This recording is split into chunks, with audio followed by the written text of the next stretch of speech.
Welcome back. అటు ఊహించినట్లుగానే అస్సాంలో బీజేపీకి అధికారం తప్పదని దాదాపుగా అన్ని సంస్థలు తేల్చేశాయి. దక్షిణాది విషయానికి వస్తే కొత్తగా ఏర్పడిన టీవీకే చీల్చిన ఓట్ల ప్రభావం వల్ల డీఎంకే పుంజుకొనుందని ఎగ్జిట్ పోల్స్ అటు తమిళనాడు గురించి చెప్తున్నాయి. ఒకసారి అస్సాంకి వెళ్దాం. అస్సాంలో మా కరెస్పాండెంట్, మా నేషనల్ బ్యూరో చీఫ్ కళ లైవ్ లో సిద్ధంగా ఉన్నారు. కళ, ఏంటి అస్సాంలో మరోసారి బీజేపీ అధికారం దక్కించుకోనుంది అని ఎగ్జిట్ పోల్స్ నిజంగా ఎగ్జాక్ట్ చేస్తున్నాయి అనుకోవచ్చు. అటు బీజేపీకి చూస్తుంటే పీపుల్స్ పల్స్ లో 68 నుంచి 72 స్థానాలు, అటు కాంగ్రెస్ కి 22 నుంచి 26 స్థానాలు అంటున్నాయి.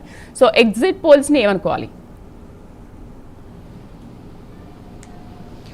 ఖచ్చితంగా మనకు అస్సాం అంటే చాలా మటుకు కూడా ఏదైతే ఎలక్షన్స్ 126 స్థానాలకు ఓటింగ్ జరిగేటటువంటి క్రమంలోనే అక్కడ చాలా మటుకు గ్రౌండ్లో ఉండేటటువంటి రియాలిటీ కూడా ఖచ్చితంగా బీజేపీ విజయం సాధిస్తుంది అన్నటువంటిది, ఏదైతే ఎన్డీఏ కూటమి విజయం సాధిస్తుంది అన్నటువంటిది కూడా అప్పుడు కూడా చాలామంది కూడా బాహటంగా చెప్పినటువంటిది.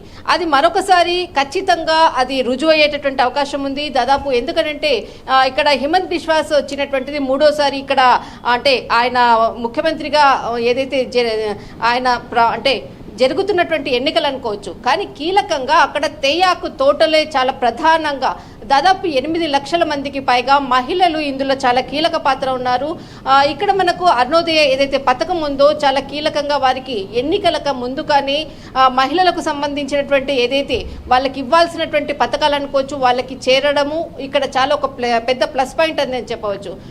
ఖచ్చితంగా అప్పుడే ఎన్డీఏ కూటమి విజయం సాధిస్తుంది అన్నటువంటిది ఏదైతే అస్సాం ఎన్నికలు అప్పుడే 126 స్థానాల్లో ఖచ్చితంగా మరొకసారి విజయ అంటే ఇక్కడ ఎన్డీఏ కూటమి విజయం దిశగా అడుగులేస్తుందని అప్పుడు చాలా బాహటంగా చెప్పాయి. అయితే ఇప్పుడు ఏదైతే ఎగ్జిట్ పోల్స్ వచ్చినటువంటి ప్రకారంగా దాదాపు మనకు ఇక్కడ అంటే పీపుల్స్ ఇక్కడ అస్సాంకి సంబంధించినటువంటిది యాక్సిస్ మై ఇండియా దాదాపు బీజేపీ 88 నుంచి 100 స్థానాల వరకు ఒకసారి అంటే మరొకసారి గెలుపు దిశగా అడుగులు వేస్తుంది. కాంగ్రెస్ వచ్చేసేసి మనకు 24 నుంచి 36 అన్నటువంటిది అంటే కాంగ్రెస్లో ఉండేటువంటి కుమ్ములాటలు మరొకసారి కూడా ప్రభుత్వం ఏర్పాటు చేయకుండా కూడా వెనుకడుగు పడ్డది అంటే వెనుకడుగా ఉన్నది అన్నటువంటిది మరొకసారి ఇక్కడ ఎగ్జిట్ పోల్కి సంబంధించినటువంటి అంశం మనకు మరొకసారి ఇక్కడ తేటతెల్లమవుతుంది. అయితే ఇక్కడ మనకు మ్యాట్రిక్స్ కూడా చాలా కీలకంగా కూడా ఒక అప్డేట్ కూడా ఇచ్చింది.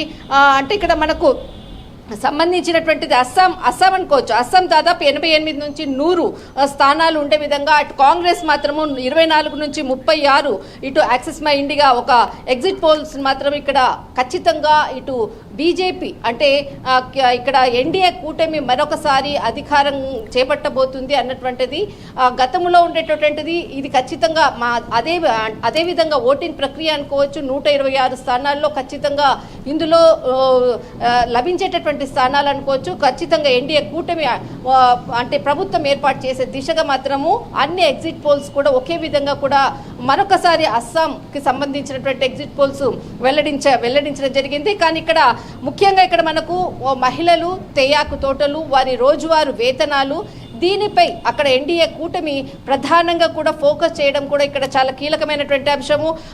తర్వాత ఇక్కడ 45 సీట్లు అంటే ఇక్కడ తేయాకు తోటలు ఉండేటటువంటి దాంట్లో దాదాపు 126 స్థానాల్లో 45 సీట్లు కేవలం తేయాకు తోటల్లో ఉండేటటువంటి ప్రాంతాల్లో నియోజకవర్గాలు ఇందులో ఉండేటటువంటి వాళ్ళు అధికంగా 8 లక్షలకు పైగా కూడా మహిళలు ఉన్నారు.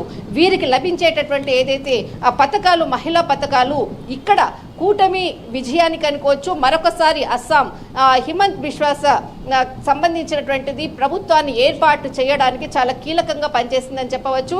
కానీ ఎగ్జిట్ పోల్స్కి వచ్చినటువంటిది ఏదైతే అస్సాం మరొకసారి అన్నీ కూడా ఒకే విధంగా కూడా రావడం అన్నది కూడా ఇక్కడ చాలా కీలకమైనటువంటి అంశం. రైట్ కళ, thank you for the update.